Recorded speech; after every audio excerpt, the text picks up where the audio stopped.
इंशाअल्लाह लोग आते हैं, फिर भी आते हैं लोग, बहुत लोग आते हैं।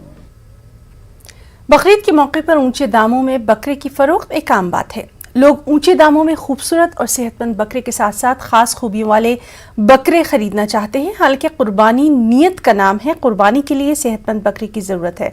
महाराष्ट्र के बुलढाना जिले में एक टाइगर नामी बकरे की कीमत 1 करोड़ बताई जा रही है। खबर के मुताबिक इस बकरे की कीमत 51 लाख रुपए लगाई गई है, लेकिन बकरे के मालिक समाधान चौहान इस बकरे को घर ले आए। उन्होंने इसे बेचने से मना कर दिया।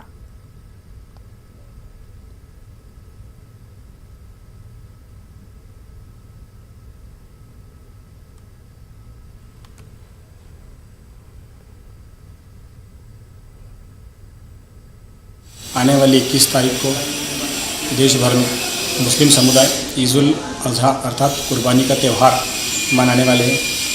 कुर्बानी के त्यौहार के दौरान जिन जानवरों के शरीर पर कुदरती तौर पर अल्लाह, मोहम्मद या चांद तारा ऐसे चिन्ह होते हैं, ऐसे जानवरों की डिमांड बहुत ज़्यादा होती है और ऐसे जानवर बड़ी मुश्किलों से मिलते हैं।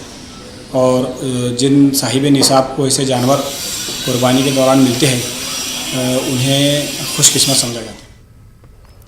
बकरीद के हवाले से कानपुर में समाजी तंजीम